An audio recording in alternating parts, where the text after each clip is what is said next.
Mi novela favorita.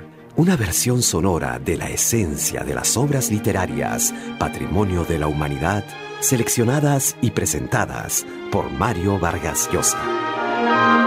Soy Mario Vargas Llosa. Será un especial placer escuchar juntos Los Miserables, de Víctor Hugo, otra de mis novelas favoritas.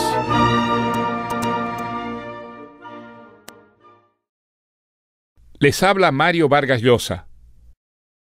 Víctor Hugo, que nació en 1802 y vivió 83 años, cubre con su vida el siglo XIX, en el que consiguió serlo prácticamente todo. El primer escritor que vivió de su pluma y murió rico. Un creador que, como poeta, dramaturgo y novelista, revolucionó la literatura de su tiempo y ejerció una influencia que trascendió las fronteras de su patria y de Europa. Ser uno de los inmortales de la Academia Francesa y figura política en el Senado y en las calles, donde varias veces hizo de mediador entre bandos combatientes. De joven fue monárquico, absolutista y reaccionario, y en su vejez coqueteó con el socialismo y el anarquismo. Moralista en sus años mozos, llegó virgen al matrimonio. Pero luego, su vida amorosa fue tan intensa que se han escrito volúmenes sobre sus proezas sentimentales y sexuales. Los Miserables, su obra maestra, es muchas cosas. Una novela de aventuras, un mural que reproduce los grandes hechos históricos de la época, una radiografía de los tipos humanos, las clases sociales y los conflictos políticos de Francia decimonónica. Un tratado sobre el bien y el mal y la misteriosa lucha en el corazón humano de las fuerzas que se disputan su redención o su perdición. Cuenta la historia de Jean Valjean, humilde campesino que pasó 19 años en la cárcel por haber robado un pedazo de pan, y luego, al salir en libertad, lucha de manera sobrehumana para hacer de sí mismo un hombre bueno, justo y santo, aunque para ello deba vivir un martirio cotidiano en un mundo donde triunfan los malvados, los cínicos y los canallas. La historia de Jean Valjean, de Marius y Cosette, del obispo Monseñor Bienvenu y de la miríada de personajes que los rodea, nos hechiza por su fuerza narrativa y el vigor de sus anécdotas. Pero debajo de esos episodios hay una historia moral que para Víctor Hugo era la razón profunda de la novela. ¿Qué hacemos en esta tierra? ¿Estamos aquí por designio de un ser superior o librados a nuestra propia suerte y debemos encontrar a la manera de Jean Valjean, mediante hazañas y penalidades, el derecho a saberlo? Cada lector debe sacar sus conclusiones, por supuesto, pero una cosa es segura: nadie que lea Los Miserables es, al cerrar el libro, la misma persona que lo abrió. Y ahora, con ustedes, Los Miserables, de Víctor Hugo.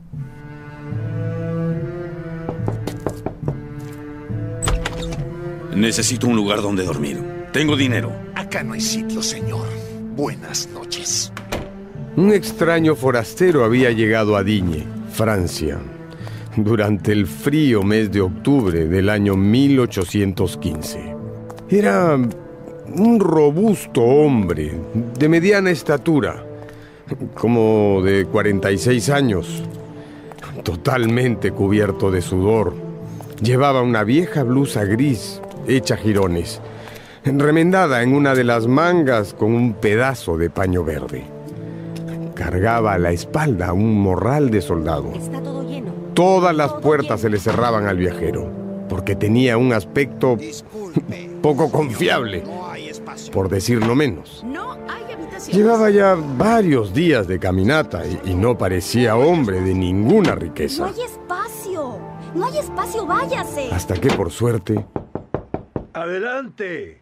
¡Está abierto!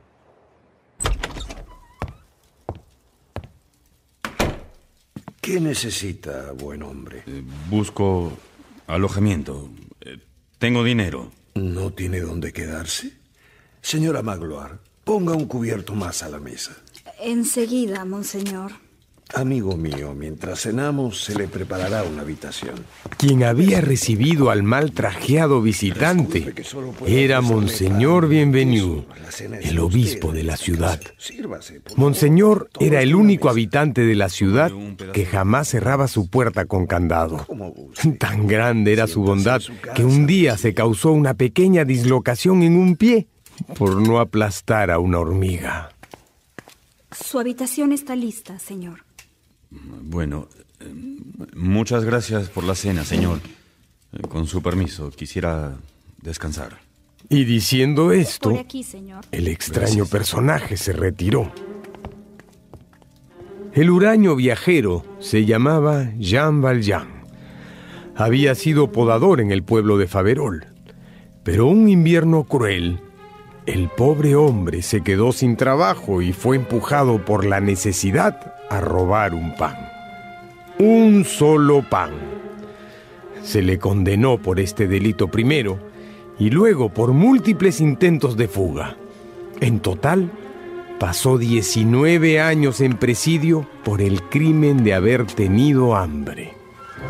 Su excelencia, perdone, pero ese señor se ve muy poco decente. No somos nadie para juzgarlo, señora. Quizá deberíamos guardar la platería. No es necesario, señora Magloire. No se preocupe. Y ahora es mejor que vayamos a descansar. Es tarde. Jean Valjean no tenía, de por sí, una naturaleza malvada. Cuando entró en presidio, todavía era bueno. Pero allí condenó a la sociedad y supo que se hacía malo. Condenó a la providencia y supo que se hacía impío. Cuando llegó el momento de salir en libertad, Jean Valjean creyó que comenzaba una vida nueva. Él había trabajado fuerte en la cárcel durante 19 años, ganando abundante dinero que allí dentro no podía gastar. Pero el gobierno se había encargado de reducirle al mínimo lo ahorrado, y al salir le entregó una miseria. Valjean pensaba que el Estado le había robado en grande y ahora le tocaba a él robar al individuo en pequeño. De lo contrario, pasaría hambre y necesidad sumados al desprecio de la gente. Muerde la mano que le da de comer. ¡Ladrón!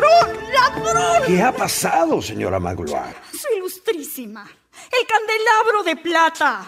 Se ha llevado un candelabro de plata. ¿Pero acaso nos pertenecía? Pertenecía a los pobres. Y sin duda aquel hombre era pobre. Ay, Dios mío. En ese momento llamaron a la puerta. Monseñor, hemos encontrado a este infeliz en actitud de fuga. Llevaba consigo este candelabro de plata. Él afirma haber estado aquí y Eso es cierto, señor. Este buen hombre cenó con nosotros y luego partió. Pero yo le he regalado ese candelabro. Es más, querido amigo, olvidó usted el par. Son un par de candelabros. Y diciendo esto, Monseñor sacó del aparador el otro candelabro y se le entregó en la mano a Valjean.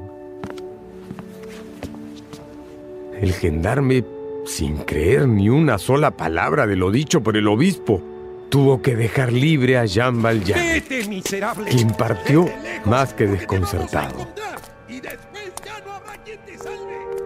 Durante la larga caminata de esa noche, entró en múltiples cavilaciones acerca del acto de absoluta generosidad del que había sido testigo y beneficiario. Y algo despertó en él. Sintió necesario cambiar todo en cuanto había creído hasta entonces. Era necesario elevarse a mayor altura que el obispo o descender más abajo que el presidiario. Si quería ser bueno, debía ser un ángel. Y si quería ser malo, debía ser un monstruo.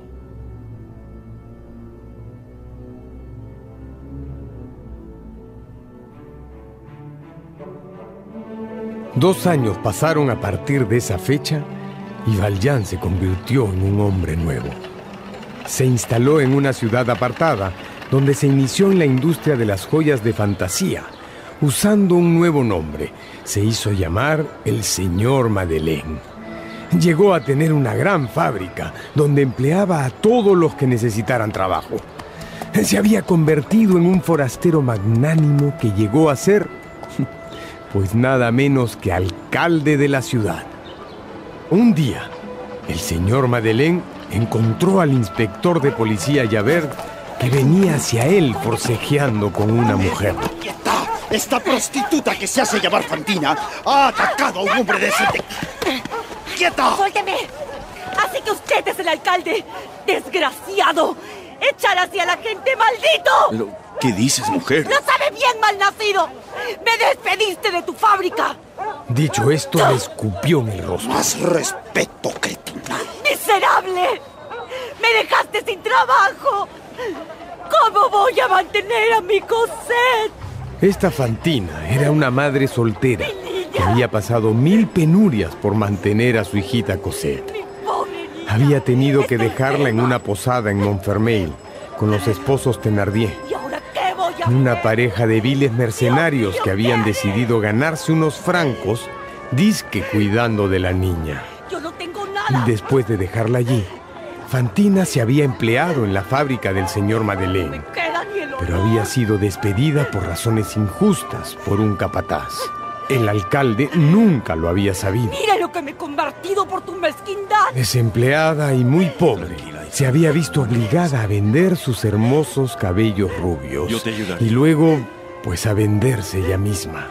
Yo no sé quién te arrebató tu trabajo, mujer, pero no debes padecer más. Vendrás conmigo y yo enmendaré ese daño. ¿Yo Pero, qué? señor, ¿Con usted? De lo que se le acuse, sé que ella no es la culpable. Pero yo... Y diciendo esto, el señor Madeleine partió con Fantina, quien no salía de su asombro. Hay algo muy extraño en este hombre. El inspector Javert era un hombre muy apegado a la ley, por lo que no consentía que alguien fuera perdonado así como así. Tenía además una especie de corazonada con respecto al señor Madeleine. ¿Y su rostro? ¿Dónde lo he visto antes?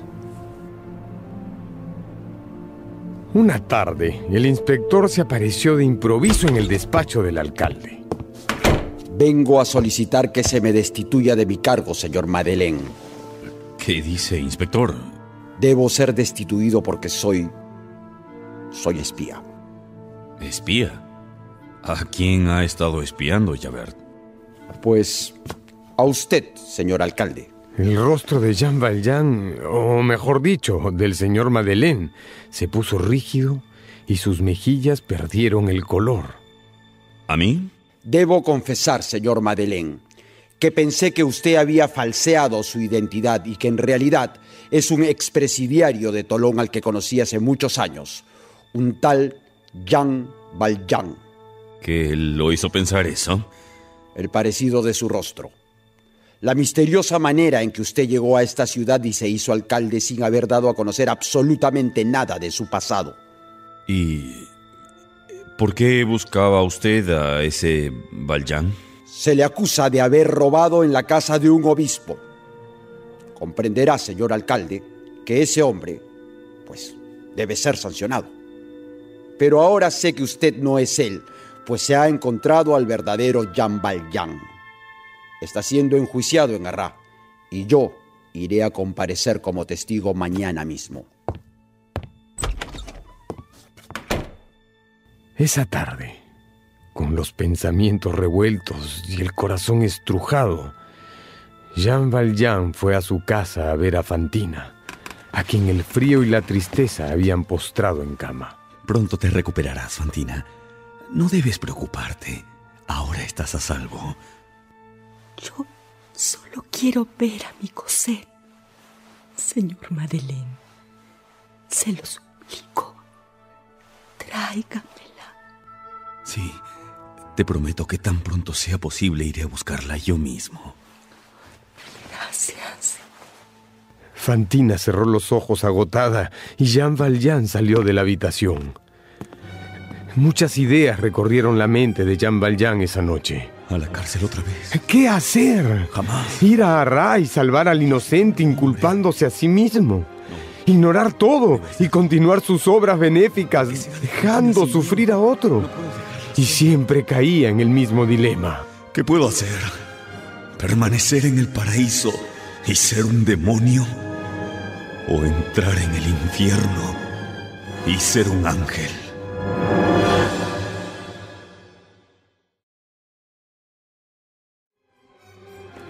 Jean Valjean pasó casi toda la noche en vela pensando, pero había pedido un carruaje para las 4 de la madrugada. ¿A dónde iría? ¿A buscar a Cosette para entregársela a su madre? ¿A Harrah para revelar su verdadera identidad? Señor, el coche lo espera. Jean Valjean se puso de pie. Había tomado una decisión. Buenas noches. Vamos a Harrah. Tras un largo y penoso viaje, Jean Valjean llegó justo a tiempo para exonerar de culpas al acusado. ¡Liberen a ese hombre! Yo soy el verdadero Jean Valjean. Por supuesto que nadie creyó que ese bondadoso alcalde fuese un despiadado ladrón, por lo que al final tanto él como el falso acusado quedaron libres y el jurado boquiabierto. Pero hubo un gran ausente en la sala de audiencias, el inspector Javert. Al volver a casa, Jean Valjean fue directamente a ver a Fantina. Señor Madeleine, ha vuelto. Pensé que se había olvidado de mí. Dígame, por favor, trae a mi Cosette. Dígame que la trae, por favor, se lo ruego. Valjean no dijo una sola palabra. Este silencio dejó que se filtrara la voz de la hija de la portera que jugaba en el jardín. ¡Ay! ¡Es mi niña! ¡Mi niña! El doctor me dijo que no podría verla hasta que estuviese repuesta. Pero usted me dejará, ¿verdad? Mi preciosa niña, mi Cosette. Jean Valjean sostenía una de las manos de Fantina mientras ella no dejaba de hablar de su hijita. Hasta que de pronto los ojos de la mujer se abrieron de par en par y sus labios quedaron separados. Casi no respiraba. Fantina, ¿qué pasa? Fantina no respondió, pero levantó la mano y le indicó que mirase detrás de él, hacia la puerta. Valjean se volvió y vio a Javert. Javert se había ausentado de la sala de audiencia sin escuchar el veredicto, pero había vuelto para saber lo sucedido. Habiendo una confesión, por más que al jurado le hubiese costado creerla y lo hubiera exonerado, el culpable debía sufrir un castigo. Valjean, pensaste que podrías engañarme. Vengo de Harrah. Señor Madeleine. No es el señor Madeleine. Este no es más que un vil ladrón y su nombre es Jean Valjean. Señor. ¡Calla! Madeleine. Este hombre... ¡Calla, mujer! ¿Está diciendo? ¡Calla, infeliz! ¿Qué infierno de país es este donde los presidiarios son magistrados y las mujeres públicas son cuidadas como condesas? Estás arrestado, Valjean. Fantina se apoyó sobre sus brazos y se incorporó como para decir algo. Miró a Valjean, miró a Javert y luego un ronquido salió del fondo de su garganta. Chocaron sus dientes, extendió los brazos y se desplomó sobre la almohada. Estaba muerta. Jean Valjean volvió a presidio, pero esta vez no por mucho tiempo. Una tarde estaban los reos en el puerto cerca de Tolón, reparando un navío viejo por orden de un oficial, cuando un hombre resbaló del estribo del buque y quedó colgado de una cuerda. Era casi seguro que caería al mar y moriría. Pero entonces un presidiario de barbas largas lo salvó. Ya habrán adivinado de quién se trata. Pero salvada la víctima, el salvador cayó al mar y se le dio por muerto sin haber hallado su cuerpo. Jean Valjean inició viaje y con el tiempo llegó a Montfermeil. Estaba en el campo. Venía de enterrar una caja llena del dinero ganado en el negocio de las joyas de fantasía, que había conseguido ocultar todo el tiempo, sujetando los billetes con una liga debajo de sus medias. Y entonces... ¿Qué haces, niña? ¿Necesitas ayuda? se había encontrado con una pequeña que llevaba un cubo de agua inmenso que casi no podía cargar. Debo llevar agua a la posada, buen señor. Precisamente busco dónde dormir. Yo llevaré el cubo y tú me guiarás a la posada. Y así, en silencio, caminaron hasta una casa con un portón viejo y una enorme cantina llena de borrachos jugando a las cartas. ¿Cuánto cuesta la noche? 20 sueldos. Valjean puso sobre la mesa una moneda de 5 francos, 5 veces más de lo que pedía el posadero. Los ojos del hombre saltaron. Cualquier lugar donde pueda acomodarme estará bien. Tenemos una habitación especial, señor. El posadero se encargó de averiguar con mucha maña que el forastero mal trajeado era en realidad un hombre rico. Son 10. Y le exprimió bien los bolsillos. No, 15 francos por la cena. Este astuto bribón era nada menos que el mercenario Thénardier, quien atendía la posada con su esposa y sus 2 hijas. ¿Cuál es tu nombre, pequeña? Y Valjean pronto descubrió Me llamo Cosette. que la niña del cubo de agua era la pobre Cosette, Ven acá, bribonzuela. la hija de Fantina, a quien los malvados esposos habían convertido en su sirvienta. Pasaron unos días hasta que Valjean dijo: Quiero llevarme a Cosette. ¿Qué? Pero, buen señor, usted sabrá que la niña, pues, es como una hija para nosotros. No será fácil desprendernos de ella. Y además, su madre, quien la abandonó, tiene muchas deudas pendientes con nosotros. Y pues... Thénardier se las arregló para que el extraño viajero le ofreciera 1.500 francos. Muy bien, señor, muy bien. Y lo dejó partir con la pequeña Cosette. Huyendo de la ley y también de los ladrones de caminos, Jean Valjean y Cosette terminaron refugiándose en un convento de monjas de claustro, donde Jean trabajó como jardinero y Cosette inició su educación. Padre, ¿puedo jugar con mi muñeca allá junto a los manzanos? Está bien, Cosette, pero abrígate, por favor. Ya lo creo. Cosette padre. pronto olvidó su infeliz pasado y comenzó a decirle papá a Jean Valjean. Él, por su parte, comprendió que había encontrado un ser a quien amar. Véase pues cómo 2 desgracias entrelazadas pueden producir una gran felicidad. Pasó el tiempo, y unos años después, cuando Cosette terminó su educación en el convento, Jean Valjean decidió que era momento de partir. Y se instalaron en una casa de la calle Laffitte, en París. Esta tarde saldremos de paseo, Cosette. Qué lindo, papá. Iremos al Parque Luxemburgo. Son jardines muy hermosos. Y así fue. Y tanto disfrutaron del paseo que pronto se volvió una costumbre. Y en una de esas muchas caminatas, como era de esperarse, algo sucedió. ¿Quién es ese joven? Mira hacia acá demasiado. ¿Será un espía? No puedo poner en riesgo a Cosette, no puedo. Pero no era un espía. Su nombre era Mario Pontmercy, un muchacho de espesos cabellos negros, frente ancha y mirada franca. Era un joven idealista de convicciones republicanas.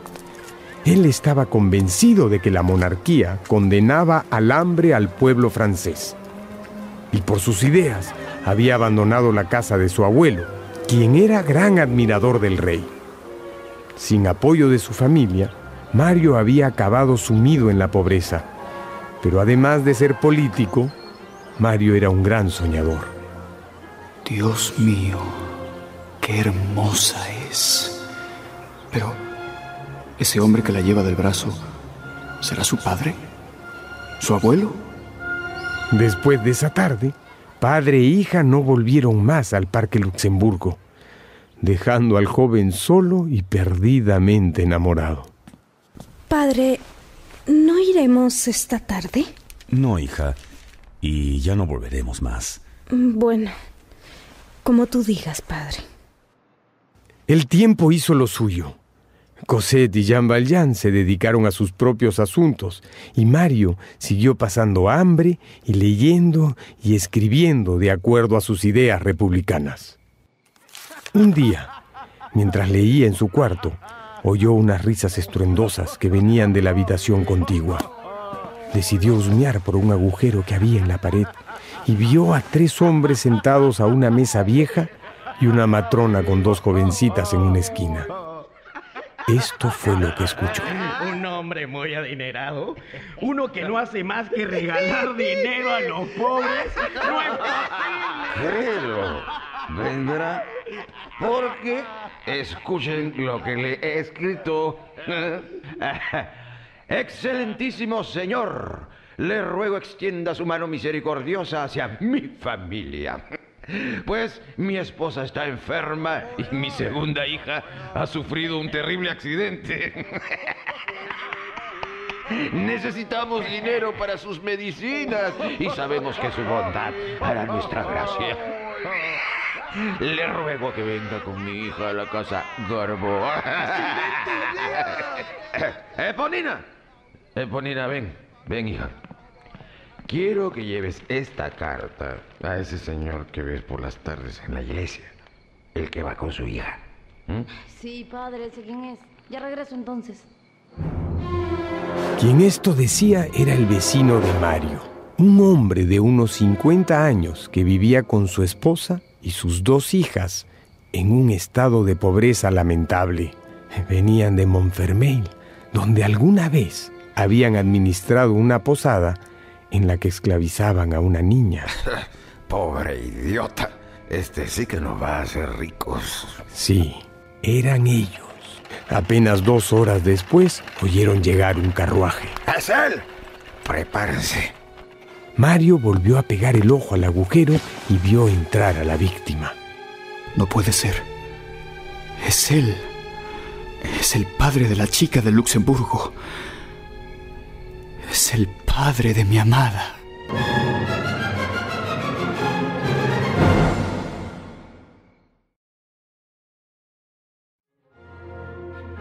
Mario estaba dispuesto a irrumpir en ese cuarto infestado de maleantes con tal de salvar al padre de su amada. Los bribones lo habían sorprendido segundos después de entrar. Lo golpearon en el rostro y luego lo amarraron. Mala suerte, infeliz. Has caído justo donde queríamos. Esta noche vas a ser los ricos. ¡Alto ahí, malandrines! No se saldrán con la suya. Todos quedaron congelados, victimarios y víctima. Jean Valjean vio a los policías entrar en la habitación y enseguida reconoció al jefe. Era Javert. ¡Vamos! ¿Qué esperan? ¡Sujeten de una vez a estos criminales! ¡Señor policía! Señor policía, esto no es lo que parece... ¡Calla, limaña!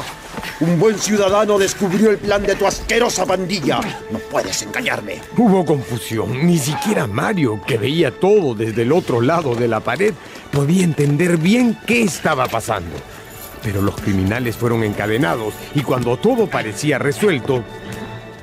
¿Dónde está la víctima? Valjean había aprovechado el desorden para escabullirse por la ventana.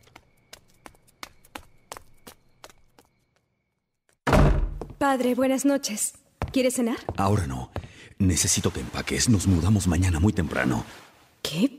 ¿Pero a dónde? Esta tarde he encontrado una casa muy bonita en la calle Plumet. Tiene un jardín muy lindo y una entrada secreta que da a la calle Babilonia. ¿Una entrada secreta? Tú siempre con tus extravagancias, papá. Esos días, Mario los pasó sufriendo en su habitación por haber perdido la única pista que tenía de su amada. Nunca más la volveré a ver. Ese hombre que había huido. ¿Señor Mario? Era Eponina, la hija mayor de los Thénardier, quien había conseguido evadir a la policía durante la emboscada. Eponina era una muchacha flacuchenta, con rasgos algo masculinos. Siempre entraba a la habitación de Mario sin antes tocar. Se ve usted muy triste, señor Mario. ¿Puedo hacer algo por usted? No. Por favor, vete. Quiero estar solo. Vamos.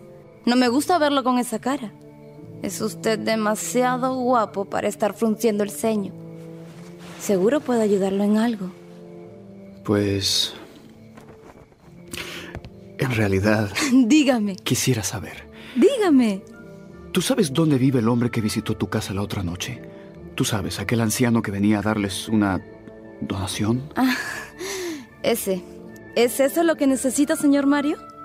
¿Ubicar a ese hombre? Pero si es lo más fácil del mundo. ¿Qué dices? No se preocupe. Yo me encargo. ¿En serio? Por supuesto. Solo que... ¿qué me dará usted a cambio? Lo que tú quieras. Lo que me pidas. ¿De verdad?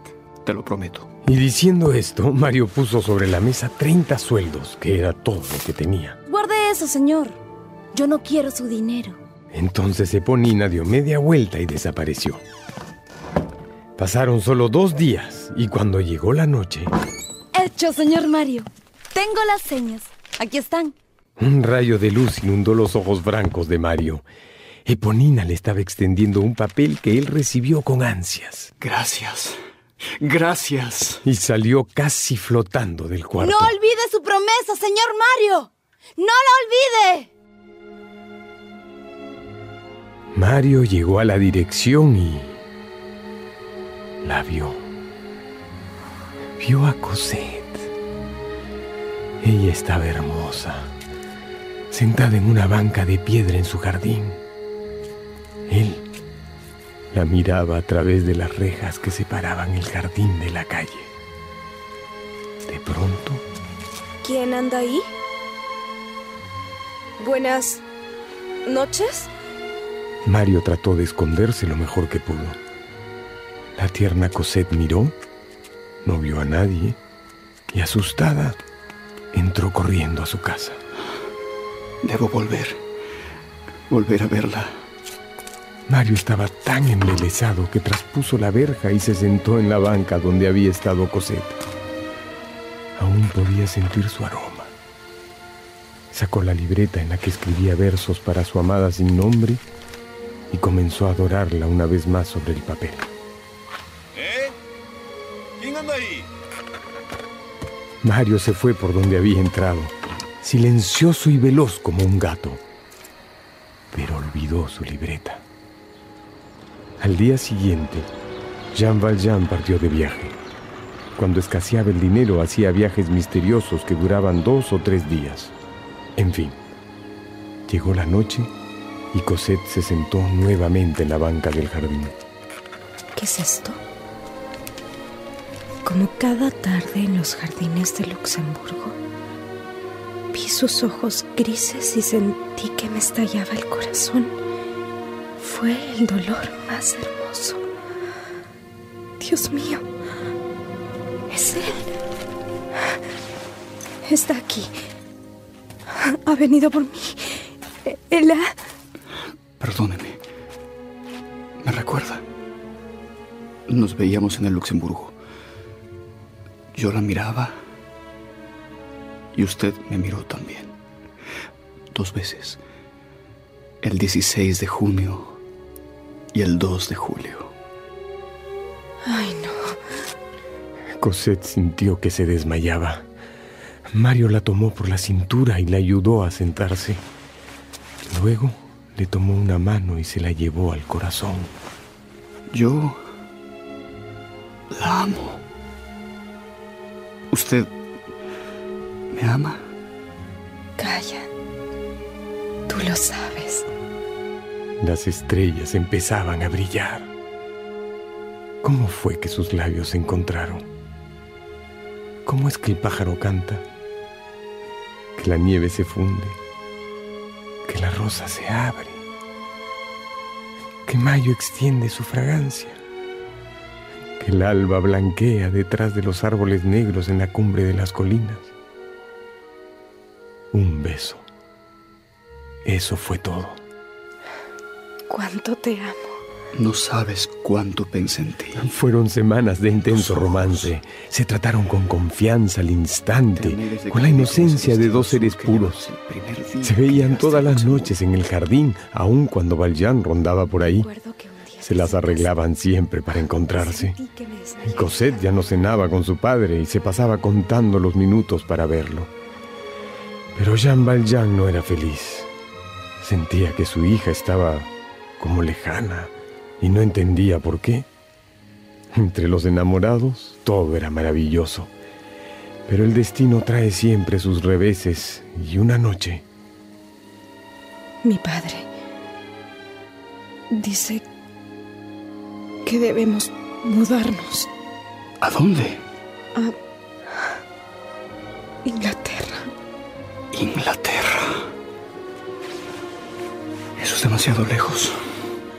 ¿Cuándo? En 8 días.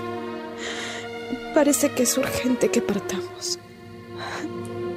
No podré vivir sin ti, Mario. Tienes que venir conmigo. Oh, ¿con qué dinero? No puedo hacerlo, Cosette. Soy muy pobre, tú lo sabes. Pero no puedo vivir sin ti. Debe haber algo. Algo. Sí, lo hay. ¿Qué es? No puedo decírtelo ahora, mi amor, pero mañana por la noche no podré venir. No quiero perderte, Mario. ¿Me juras que harás todo por nosotros? Te lo juro por mi vida. Porque si no puedo estar contigo para siempre, no habrá nada más para mí. Mario fue al día siguiente a buscar a su abuelo, el señor Gillenormand. Había resuelto dejar de lado el rencor que sentía por ese anciano que tanto había luchado en contra de su causa. Hijo mío, has vuelto. Ven acá, ingrato. Dime a qué has venido, dímelo. Vengo porque estoy enamorado, abuelo. Vaya. Y quiero pedirle permiso para casarme. ¿Quién es la afortunada? Su nombre es Cosette. Vive en la calle Plumet. He oído que es una joven muy bella. Sin embargo, es algo corriente. No está a tu altura, Mario, pese a cómo vives ahora por tus ideas. ¿Para qué casarte, hijo? Quizás simplemente podrías tomarla como tu querida. Con estas palabras, los ojos francos de Mario se incendiaron. Señor, si usted no respeta a las personas a quien estimo, no tengo nada más que decirle. Adiós. Hijo, no te vayas, por favor. Será como tú quieras, como quieras. A la noche siguiente, Mario solo tenía fuerzas para hacer una cosa: ir a ver a Cosette. En el camino encontró a un niño que estaba tirando piedras a los faroles. El niño corrió hacia él. Compañero, en la barricada que se alzará junto a la antigua taberna, en la calle Dionisio. Mañana empieza la revolución. Mario casi no le prestó atención. Solo recordó que un amigo suyo le había dicho esa mañana que el general Lamarque había muerto. Ese, para los republicanos, había sido el momento pactado para iniciar la gran revuelta. Cuando Mario llegó a la casa de la calle Plumet, se encontró con una terrible sorpresa. La casa estaba vacía, las luces apagadas. Entró al jardín, buscó una carta, una señal, algo. No había nada. Estaba desesperado, sin saber qué hacer, hasta que de pronto se acercó a él una sombra flacuchenta. Era Eponina. Señor Mario, sus amigos lo esperan en la calle Dionisio. La calle Dionisio. Allí cumpliré mi promesa. Si no puedo tenerla a ella, pues moriré.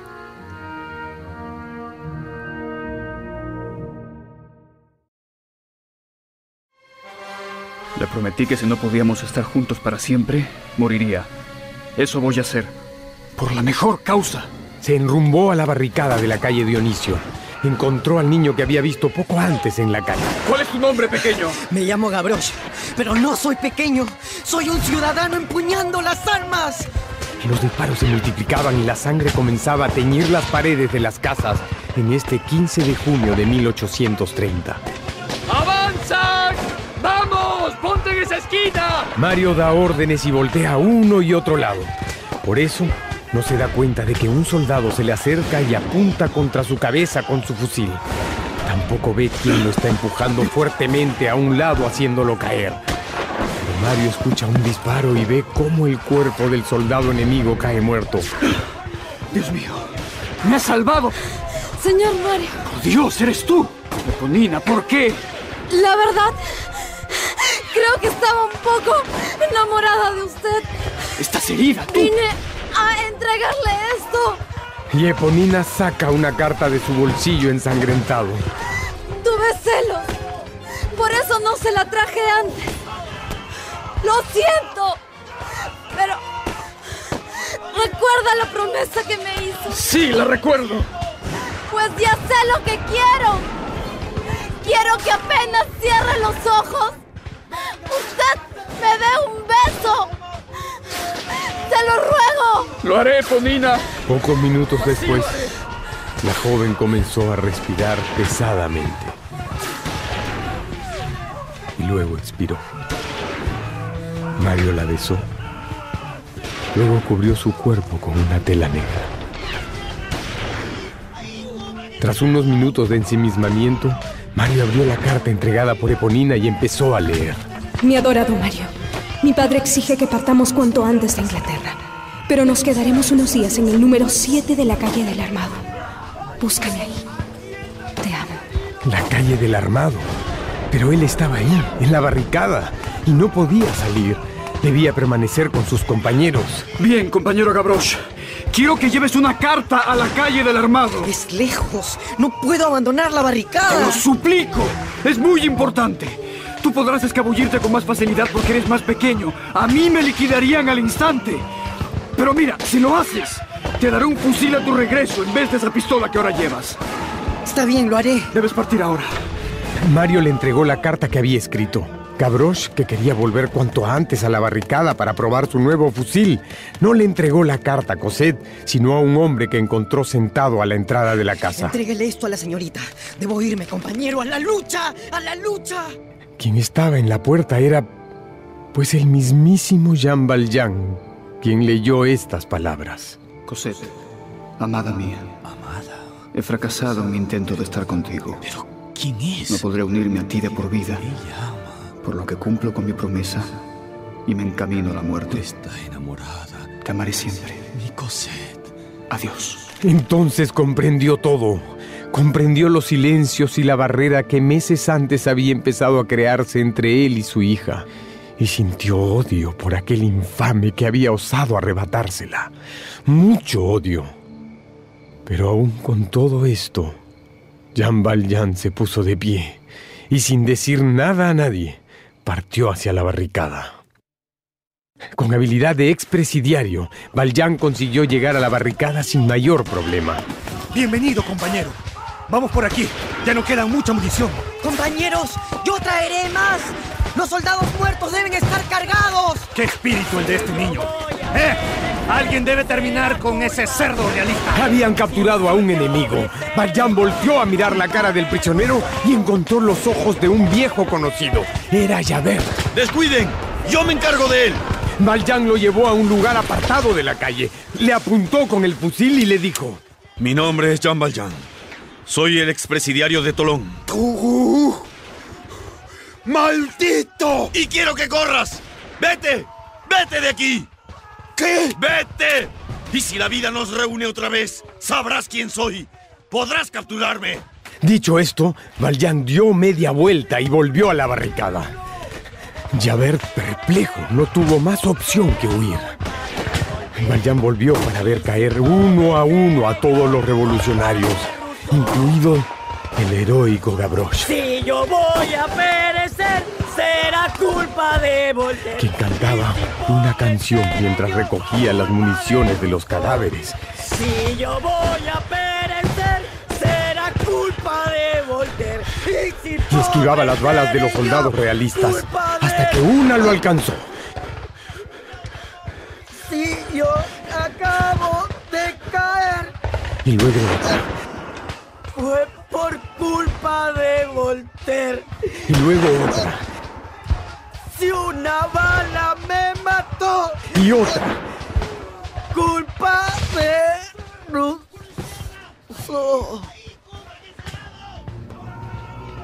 La inmensa alma de ese niño había volado.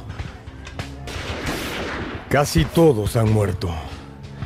Valjean encuentra a un joven con el rostro ensangrentado, tirado en el piso. Se acerca. Aún respira. Es él, el amado de su hija. Tiene que sacarlo de allí. Rebusca sus bolsillos y encuentra una carta y una dirección. Carga al herido sobre sus espaldas y se aleja de la barricada, oyendo el grito final. ¡Viva la revolución! Jean Valjean lleva a Mario sobre sus hombros, inconsciente, por debajo de la ciudad, atravesando las inmensas, interminables alcantarillas de París. Cuando llega a la salida, la encuentra cerrada. Ya comienza a caer en la desesperanza cuando escucha pasos cercanos. Alguien más está ahí abajo. Yo puedo ayudarte a salir, amigo. Pero dame unas monedas. Veo que has robado y asesinado a ese joven.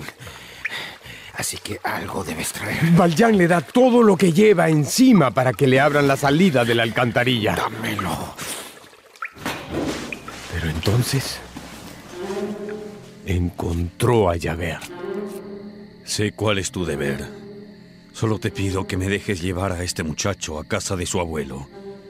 Luego, haz tu voluntad.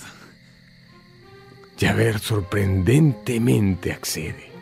Valjean lleva cargado a Mario hasta su casa y hasta su habitación. ¡Hijo mío! Tanto él como el herido están bañados en sangre y podredumbre.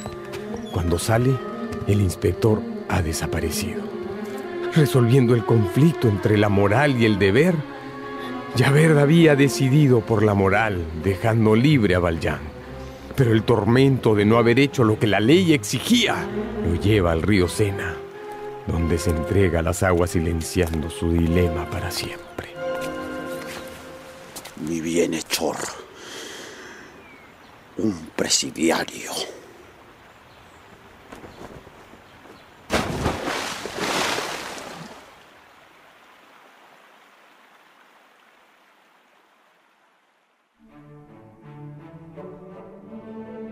Han pasado algunos meses y Mario se ha recuperado como para que su abuelo le revele un dato importante. Eres un hombre muy afortunado, hijo mío. Un desconocido te salvó la vida. Te rescató cargándote por las alcantarillas debajo de media ciudad. Pero eres más afortunado aún porque tu amada, tu Cosette, es una muchacha dulce y buena.